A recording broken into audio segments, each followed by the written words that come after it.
کہ جس کے بارے میں یہ ہمیں ملا ہو، یہ پڑھنے کو ملا ہو، جاننے کو ملا ہو کہ انہوں نے اس حکم کے بعد اپنا ایمان چھوڑ دیا. کوئی بھی ایسا نہیں تھا، نہ ہی خانہ کعبہ کی طرف رخ کر کے نماز پڑھنے کا حکم ملا، اور نہ ہی اس وقت جب اللہ کے رسول یروشلم کی طرف رخ کر کے نماز پڑھا کرتے تھے. تو یہ ساری باتیں سمجھنے کی ضرورت ہے. اور پھر ایک اور اہم بات کہ یہ جو تحویل کعبہ کا حکم ہے، یہ بھی یہودی علماء کو پتہ تھا کہ وہ جو آخری نبی آئے گا اس کا قبلہ دراصل قبلہ ابراہیمی ہوگا، کیونکہ یروشلم تو حضرت ابراہیم علیہ السلام کے 3000 سال کے بعد بنایا گیا. حضرت سلیمان علیہ السلام نے بنایا، وہ تو حضرت ابراہیم علیہ السلام تو اس سے بہت پہلے جا چکے تھے، تو ان کا تو قبلہ حضرت ابراہیم علیہ السلام کا تو خانہ کعبہ تھا. تو ان کی کتابوں میں توریت میں یہ لکھا ہوا تھا کہ وہ جو آخری نبی آئے گا اس کا قبلہ بھی ابراہیم علیہ السلام کا قبلہ ہی ہوگا. تو یہاں پہ اللہ تعالیٰ جب آگے ہم پڑھیں گے، اللہ تعالیٰ وہ بات بھی بتاتے ہیں کہ یہ ان کو پتہ ہے کہ یہ قبلہ چینج ہونا ہے، اور یہ آخری نبی کی اس بات کے اوپر بھی پورا اترنا لازمی تھا تاکہ کوئی حجت نہ رہے.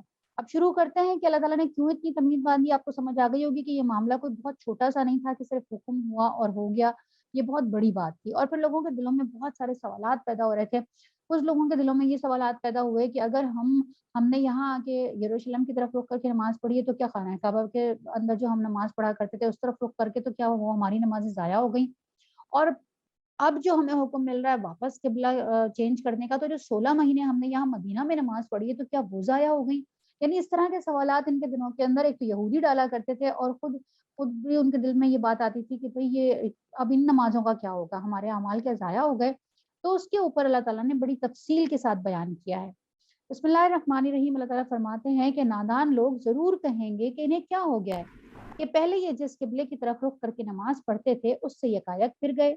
اے نبی صلی اللہ علیہ وآلہ وسلم، ان سے کہو مشرق اور مغرب سب اللہ کے ہیں، اللہ جسے چاہتا ہے سیدھی راہ دکھا دیتا ہے، اور اسی طرح تو ہم نے تمہیں ایک امت وسط بنایا. اب یہ دیکھیں، یہ وہ آیتیں ہیں جہاں سے یہودیوں کی معزولی کا اعلان، باقاعدہ اعلان ہو رہا ہے. ابھی تک تو پیچھے تو اللہ تعالیٰ نے وہ ساری تمہید باندھی تھی، ساری ان کی حرکتیں بتائی تھی، پیچھے کا ان کا پورا ریکارڈ ان کو دکھایا تھا کہ یہ تمہارا ریکارڈ تھا، تم یہ کچھ کرتے ہوئے آئے تھے. اب آگے آ کے یہ ریکارڈ دکھانے کے بعد حتمی حکم دیا جا رہا ہے کہ اب یہودیوں کو جو بنی اسرائیل ہے، یہودی اور عیسائی، ان کو معزول کر دیا گیا ہے. مسلمانوں کو اب وہ عہدہ دیا جا رہا ہے، وہ ذمہ داری دی جا رہی ہے جس کے اوپر پہلے یہودی تھے. کیا کہا اللہ تعالیٰ نے کہ اسی طرح تو ہم نے تمہیں ایک امت وسط بنایا ہے. امت وسط کیا؟ تاکہ تم دنیا کے لوگوں پر گواہ ہو اور رسول تم پر گواہیں. یعنی اب تک تو جو رسول صلی اللہ علیہ وآلہ وسلم نے تمہیں تعلیمات دی تھی، ابھی تک تو تمہاری ٹریننگ ہو رہی تھی، ابھی تک تو تمہیں سب کچھ سکھایا اور پڑھایا جا رہا تھا. اتنے برسوں تک رسول اللہ صلی اللہ علیہ وآلہ وسلم نے تمہیں سکھایا. اب رسول کے بعد رسول کے ساتھ تمہاری بھی ذمہ داری بن گئی ہے، پوری کی پوری امت کی ذمہ داری بن گئی ہے کہ اب تم ان کا مشن لے کے آگے چلو گے. اب دیکھیں، اس بات کو سمجھنے کی ضرورت ہے. یہاں پہ امت کا لفظ آیا ہے نا. امت کے اندر ہم دیکھتے ہیں کہ قرآن پاک کے اندر جب قرآن پاک مخاطب کرتے ہیں اللہ تعالیٰ، تو جب مردوں کو خاص طور پہ کوئی پیغام دینا ہوتا ہے تو مردوں کے لیے صیغہ استعمال ہوتا ہے. جب عورتوں کے لیے کوئی بات آتی ہے تو عورتوں کے لیے خاص لفظ نساء کا استعمال کر کے اللہ تعالیٰ حکم دیتا ہے نا. اسی طرح مردوں کے لیے رجال کا لفظ آتا ہے. لیکن جب دونوں کی بات ہوتی ہے اور خاص طور پہ یہاں پہ جب امت کی بات آئی تو یہاں پہ آپ کو ایک چیز دیکھنے کو مل رہی ہوگی، یہاں پہ کوئی کیٹیگری نہیں ہے، کوئی اللہ تعالیٰ نے الگ الگ نہیں بتایا ہوا کہ مرد صرف یہ کام کریں گے یا یہ والے مرد کریں گے یا جوان مرد کریں گے یا بچے کریں گے، کچھ بھی نہیں. پوری کی پوری مسلم امہ کو ایک امت کی صورت کے اندر بتایا اللہ نے، اور کہا کہ اب یہ آپ کی ڈیوٹی ہے. اس میں سے یہ بھی نہیں بتایا کہ اس میں سے صرف تھوڑے سے لوگ یہ کام کریں گے، بلکہ ڈیوٹی تو سب کی ہے، فرض سب کے اوپر ہے، پوری کی پوری امت. اور پھر امت وسط. امت وسط کا کیا مطلب ہوتا ہے؟ اس کو تھوڑا سا ایسا سمجھیے گا کہ جیسے درمیان کے اندر کوئی چیز رکھی ہوئی ہو جس سے سارے کے ساری جگہ پہ روشنی جا رہی ہو نا، ہر طرف درمیان کے اندر بلب لگا ہوا ہو کمرے کے اندر. یا آپ اپنی باڈی پارٹ سے دیکھ لیں کہ جیسے آپ کا دل جو ہوتا ہے وہ درمیان میں جسم کے آپ کے رکھا ہوا ہوتا ہے، اور درمیان کا مطلب یہ بھی ہوتا ہے کہ آپ اس کو اس کی اصطلاح سمجھ لیں کہ جیسے وہ چیز جو باقی تمام اعضاء کو چلا رہی ہو. جیسے دل ہے نا، اگر دل آپ کے پورے جسم کو بلڈ سپلائی کر رہا ہے، تو اگر جس جگہ پہ بھی آپ کا وہ دل بلڈ کو سپلائی کرنا بند کر دے گا تو کیا ہوگا؟ آپ کا باڈی کا وہ والا پارٹ بند ہو جائے گا، پیرالائز ہو جائے گا، ختم ہو جائے گا، مردہ ہو جائے گا، کچھ بھی نہیں کر سکے گا. جب تک آپ کا دل پوری باڈی کو بالکل ایک طرح سے خون سپلائی کرتا رہے گا تو آپ کی باڈی کے سارے حصے ایز اٹ از کام کرتے رہیں گے. تو امت مسلمہ کا جو کام ہے وہ دل کی طرح کا کام ہے کہ یہ نیکیوں کی سپلائی کرے گی. جہاں جہاں بھی یہ نیکیوں کی سپلائی روک دے گی جس جگہ سے بھی وہ حصہ دنیا کے اندر مردہ ہو جائے گا. تو ابھی اس وقت تو صورتحال یہ ہے کہ امت مسلمہ خود ہی پوری کی پوری مردہ ہو گئی ہے، اس لیے کہ اس نے اپنے آپ کو ہی وہ سپلائی کرنا بند کر دی ہے. لیکن اللہ نے جو اس کو نکالا تھا، کیا کہا اللہ تعالیٰ نے کہ تم وہ امت ہو جو نکالی گئی ہو، کس کے لیے؟ لِتَكُونُوا شُهَدَاءَ عَلَى النَّاسِ، تاکہ تم انسانوں کے اوپر گواہ رہو. وَيَكُونَ الرَّسُولُ عَلَيْكُمْ شَهِيدًا، اور رسول تمہارے اوپر گواہ ہو جائے. ایک اور بہت اسی کے تناظر میں ایک حدیث میں آپ کو سناتی ہوں کہ تم دنیا کے لوگوں پر گواہ ہو جاؤ اور رسول تم پر گواہ ہو. اس کے بارے میں ایک حدیث میں آتا ہے، صحیح بخاری کی ایک حدیث ہے کہ جو اللہ کے رسول حضرت نوح علیہ السلام ہیں، قیامت کے دن حضرت نوح علیہ السلام سے پوچھا جائے گا کہ آپ نے اپنی قوم کو، آپ کی قوم جو پوری کی پوری دنیا ہی تباہ ہو گئی، کسی نے مان کے نہیں دیا سوائے چند ایک لوگوں کے، تو اس پوری قوم کو آپ نے تبلیغ بھی کی تھی، ان کو بلایا بھی تھا اللہ کی طرف. جب ان کی قوم سے پوچھا جائے گا تو ان کی قوم انکار کر دے گی اور وہ کہے گی نہیں نہیں، ہمیں تو نوح نے علیہ السلام نے ہمیں تو بالکل بھی کوئی دعوت نہیں دی، کوئی ہمیں آپ کی طرف اللہ تعالیٰ نہیں بلایا. تو اللہ تعالیٰ پھر کہیں گے حضرت نوح علیہ السلام کو کہ آپ کے پاس کوئی گواہ موجود ہے کہ آپ نے واقعی پیغام پہنچا دیا تھا؟ آپ کی قوم تو انکاری ہو گئی اس بات سے کہ بھئی آپ نے پیغام پہنچایا تھا، تو آپ کے پاس کوئی گواہی موجود ہے؟ تو حضرت نوح علیہ السلام جو کہیں گے، بڑی خوبصورت اور بڑی دل کو خوش کر دینے والی اور خوشخبری سمجھ لیں کہ اس کے اندر ہے، اس حدیث کے اندر، کہ حضرت نوح علیہ السلام کہیں گے کہ ہاں اللہ تعالیٰ میرے پاس گواہ موجود ہیں. تو اللہ تعالیٰ کہیں گے اچھا کون ہے وہ آپ کے گواہ، ذرا لے کر آئیے. تو اللہ کے رسول حضرت نوح علیہ السلام کہیں گے امت محمدیہ میری گواہ ہے. تو آپ اور میں گواہ بنیں گے ان کے اوپر، دنیا کے لوگوں کے اوپر، حضرت نوح کی قوم کے اوپر، اور ہم اس وقت گواہی دیں گے کہ ہاں اللہ تعالیٰ حضرت نوح نے اپنی قوم کو 950 سال تبلیغ کی، بلایا، آپ کی دعوت دی. اور ہم کیسے دیں گے؟ ہم کب دیں گے؟ جب ہم قرآن پڑھیں گے اور جب ہم یہ جانیں گے کہ ہاں واقعی نوح علیہ السلام نے اپنی قوم کو دعوت دی تھی. اگر ہم نے قرآن کھولا ہی نہیں، ہمیں پتہ ہی نہیں ہے کچھ بھی، تو ہم کیسے اس وقت گواہ بنیں گے؟ ہم کتنے خوش نصیب ہوں گے نا وہ لوگ کہ جن کو نوح علیہ السلام، ایک نبی، آدم ثانی جس کو کہا جاتا ہے، جس کو اللہ کہتا ہے ہم نے چن لیا ان پیغمبروں کو، وہ کھڑے ہو کے کہیں کہ اللہ تعالیٰ میں گواہی کے لیے ان لوگوں کو بلاتا ہوں، اور پھر ہمیں بلایا جائے، اللہ ہمیں کہے کہ آؤ تم گواہی دو. تو کیا اس وقت موقع ہوگا، کیا اس وقت منظر ہوگا، اور کیا اس وقت مقام ہوگا کہ اللہ آپ کو گواہ کے طور پہ کھڑا کرے. اللہم ربنا اجعلنا منہم، اللہم ربنا اجعلنا منہم، اللہ ہمیں ان لوگوں میں شامل فرمائے. پروردگار ہمیں اس قابل کر دے، اس کا اہل بنا دے. تو اللہ تعالیٰ کہتا ہے کہ تم لوگ گواہ بنو گے دنیا کے لوگوں کے اوپر. اور یہ جو ہمارے بعد جو آنے والے لوگ ہیں، یہ لوگ بھی کھڑے ہو کے حجت ہمارے خلاف قائم کر سکتے ہیں کہ اللہ تعالیٰ یہ امت محمدیہ تھی صلی اللہ علیہ وآلہ وسلم، جن کو آپ نے امت وسط بنایا تھا، جن کی ڈیوٹی تھی کہ یہ ہمیں بھی بتاتے. ابھی اس وقت ہماری ڈیوٹی یہ ہے کہ ہم مطلب پوری دنیا کے اندر جہاں جہاں اسلام نہیں ہے وہاں پہ جا کے ہمیں اسلام پہنچانے کی ہماری ڈیوٹی ہے.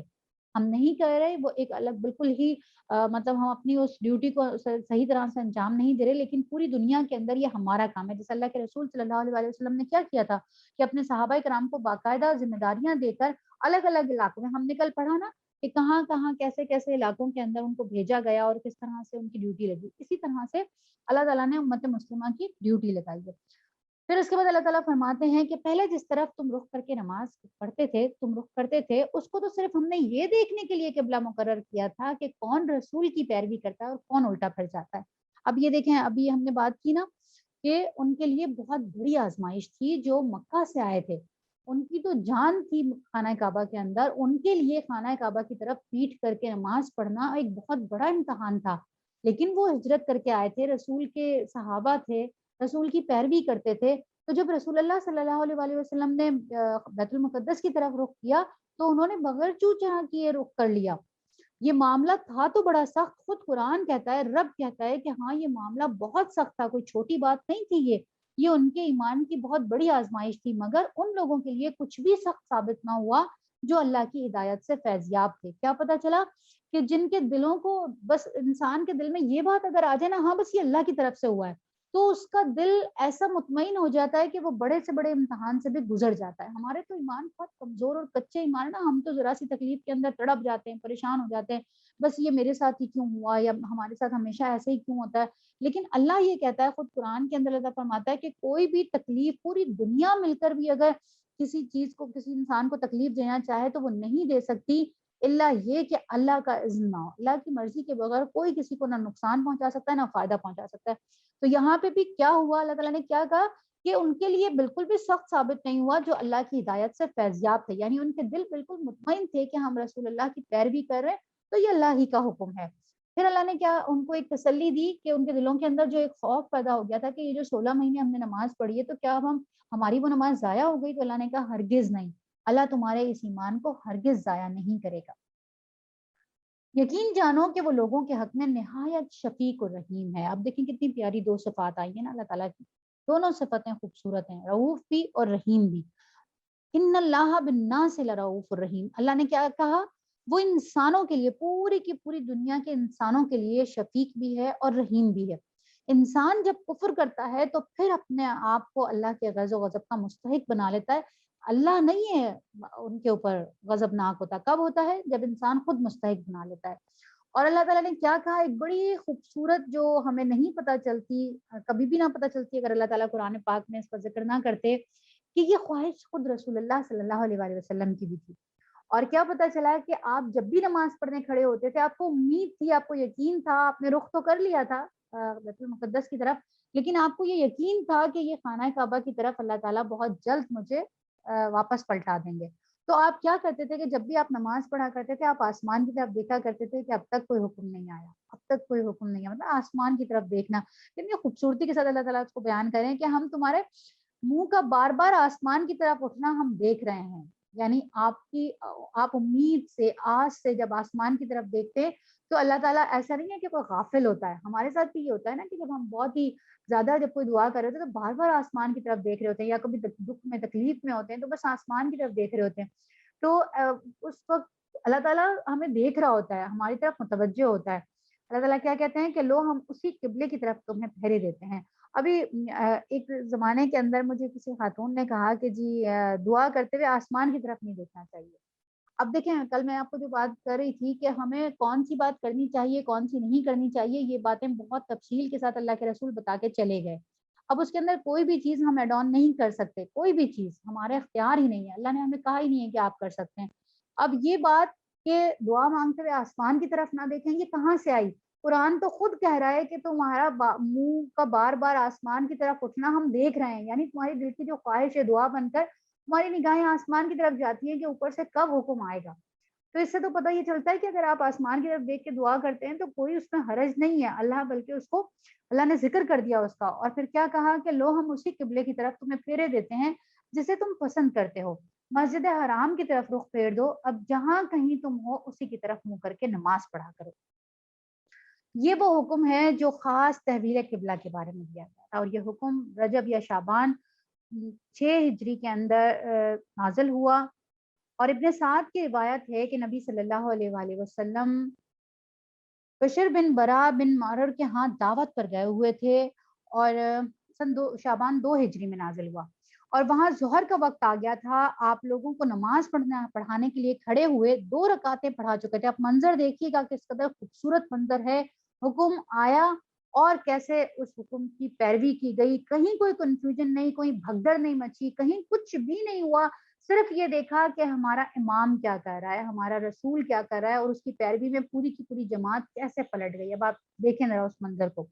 2 رکعتیں پڑھا چکے تھے، تیسری رکعت میں یکایک وحی کے ذریعے سے یہ آیت نازل ہوئی، اور اسی وقت آپ اور آپ کی ابتدا میں جماعت کے تمام لوگ بیت المقدس سے کعبے کی طرف رخ پھیر گئے. یعنی تیسری رکعت میں رکوع کا وہ منظر تھا کہ جب آپ کو وحی آئی اور آپ کو تو ظاہر ہے آپ امام تھے تو آپ پوری جماعت تو چلیں ایڑیوں کے بل گھوم گئی، اس طرف رخ کر رہی تھی، بالکل بیک سائڈ کے اوپر خانہ کعبہ تھا، وہ گھوم گئے. لیکن امام کو تو دوران نماز اپنی پوری جگہ چھوڑ کر، ابھی تو وہ لوگوں کے سامنے تھے، اب اگر لوگ اپنا رخ دوسری طرف کر لیتے ہیں تو امام تو پیچھے ہو جائے گا. تو امام کو پورا اپنا گھوم کر ان کے سامنے آنا پڑا ہوگا نماز کے دوران. اللہ کا جب حکم آ جاتا ہے تو بغیر لے لو حجت کے، بغیر کسی کنفیوژن کے اس حکم کو ایسے قبول کرنا ہوتا ہے۔ اللہ کہتے ہیں کہ وہ جو صحابی ہیں وہ کیا بتاتے ہیں کہ آپ اور آپ کی ابتدا میں جماعت کے تمام لوگ بیت المقدس سے کعبے کی طرف رخ پھیر گئے، اور اس کے بعد مدینہ اور اطراف مدینہ میں عام منادی کر دی گئی۔ برا بن عازب کہتے ہیں کہ ایک جگہ منادی کی آواز اس حالت میں پہنچی کہ لوگ رکوع میں تھے، حکم سنتے ہی سب کے سب اسی حالت میں کعبے کی طرف مڑ گئے۔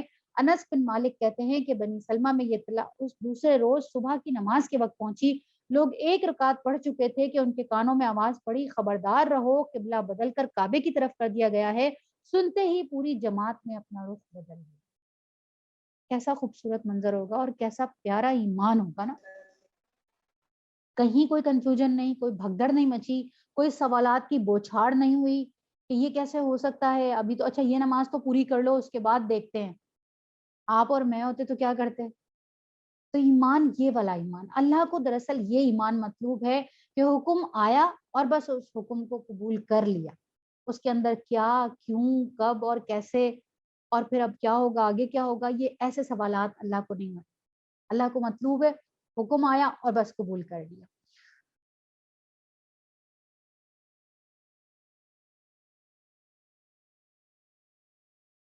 یہ لوگ جنہیں کتاب دی گئی ہے خوب جانتے ہیں کہ تحویل قبلہ کا یہ حکم ان کے رب ہی کی طرف سے، کیا کہا اللہ تعالیٰ نے کہ یہ جو ابھی اس کے اوپر شور مچانا شروع ہو گئے ہیں، انقریب بتا دیا نا، اوپر شروع ہی پارا اسی سے ہوا کہ انقریب یہ کچھ لوگ یہ کہیں گے کہ یہ کیسے نادان لوگ ہیں، کبھی ایک طرف رخ کرتے ہیں کبھی دوسری طرف رخ کرتے ہیں۔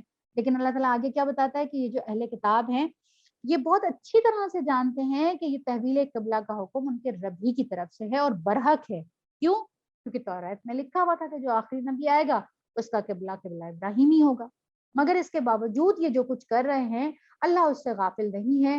تم ان اہل کتاب کے پاس خواہ کوئی نشانی لے آؤ، ممکن نہیں کہ یہ تمہارے قبلے کی پیروی کرنے لگیں، اور نہ تمہارے لیے یہ ممکن ہے کہ ان کے قبلے کی پیروی کرو، اور ان میں سے کوئی گروہ بھی دوسرے گروہ کے قبلے کی پیروی کے لیے تیار نہیں ہے۔ ان کی حالت کیا تھی؟ حالانکہ یہودی اور عیسائی دونوں کا قبلہ یروشلم ہی تھا، یہ دونوں اسی کو مانتے تھے، لیکن حالت ان کی یہ تھی کہ اندر جانے کے بعد، یروشلم میں جانے کے بعد، جو یہودی تھے انہوں نے مغربی گوشے کو اپنا قبلہ بنایا ہوا تھا، مغربی دیوار کو جا کے وہ پوجا کرتے تھے، اس کے سامنے کھڑے ہوا کرتے تھے، اور جو عیسائی تھے وہ یروشلم کے اندر اندر جانے کے بعد مشرقی گوشے کے اندر جہاں پہ حضرت مریم علیہ السلام نے اعتکاف کیا تھا، اور جس جگہ ان کے پاس وہ فرشتہ آیا تھا جس نے ان سے کلام کیا تھا اور بیٹا ہونے کی بشارت دی تھی حضرت عیسیٰ کے ہونے کی، جس مقام پر وہ مشرقی گوشہ تھا نا، قرآن بھی کہتا ہے کہ وہ مشرقی گوشے میں چلی گئی، اس جگہ کو حضرت عیسیٰ کے جو پیروکار تھے جنہوں اپنے آپ کو عیسائی کہتے تھے، وہ یروشلم کے اندر جا کر بھی دونوں مخالف سمتوں کے اندر اپنے اپنا قبلہ بنائے ہوئے تھے۔ کیا کہا اللہ تعالیٰ نے کہ ان میں سے کوئی بھی گروہ دوسرے گروہ کے قبلے کی پیروی کے لیے تیار نہیں ہے، یعنی اندر جا کے بھی یہ ایک دوسرے کے الٹ کھڑے ہوتے ہیں، ایک الٹی سائڈ پہ کھڑا ہوتا ہے ایک سیدھی سائڈ پہ کھڑا ہوتا ہے۔ پھر اللہ کہتا ہے کہ اگر تم نے اس علم آ جانے کے بعد جو تمہارے پاس آ چکا ہے ان کی خواہشات کی پیروی کی تو پھر یقیناً تمہارا شمار ظالموں میں سے ہوگا، یعنی یہ لوگ تو اپنا بھی ایک دوسرے کے ساتھ نہیں ہے، تو تم لوگ ان کی پیروی بالکل بھی مت کرو۔ جن لوگوں کو ہم نے کتاب دی وہ اس مقام کو جسے قبلہ بنایا گیا ہے ایسے پہچانتے ہیں جیسے اپنے اولاد کو پہچانتے، اپنے بیٹوں کو پہچانتے، یعرفون ابناءہم، جیسے اپنے بیٹوں کو پہچانتے ہیں ایسے یہ اس قبلے کو پہچانتے ہیں، یعنی یہ کوئی حیران نہیں ہو رہے، پریشان نہیں ہو رہے، یا کوئی انہونی بات نہیں ہے جو ان کے سامنے آ گئی ہے، بلکہ ان کو بہت اچھی طرح سے یہ بات پتہ ہے۔ مگر ان میں سے ایک گروہ جانتے بوجھتے حق کو چھپا رہا ہے، یہ قطعی ایک امر حق ہے تمہارے رب کی طرف سے، لہٰذا اس کے متعلق تم ہرگز کسی شک میں نہ پڑو۔ ہر ایک کے لیے ایک رخ ہے جس کی طرف وہ مڑتا ہے، پس تم بھلائیوں کی طرف سبقت کرو۔ کیا کہا اللہ تعالیٰ نے؟ یہ بہت پیاری آیت ہے، ایسی جو آیتیں ہوتی ہیں ان کو لکھ کے لگا لینا چاہیے۔ فاستبقوا الخیرات، آج کل ہم بھی بہت جلدی کرتے ہیں، ہم بھی بہت تیزی دکھاتے ہیں، لیکن کس چیز میں تیزی دکھاتے ہیں؟ سیل لگی ہوئی ہے، سیل سے فائدہ اٹھانے میں تیزی دکھا دی، اچھے اچھے پرنٹس نکل جائیں گے اس میں تیزی دکھا دی، کہیں بھی کوئی اچھا کوئی ایونٹ ہمیں پتہ چل گیا جو ہماری شوق کے حساب سے ہے اس میں تیزی دکھا دی۔ کون سی چیزیں ہیں جس میں ہم تیزی دکھاتے ہیں؟ اللہ یہ کہتا ہے فاستبقوا الخیرات، اگر تمہیں تیزی ہی دکھانی ہے تو تم کس چیز میں دکھاؤ؟ تم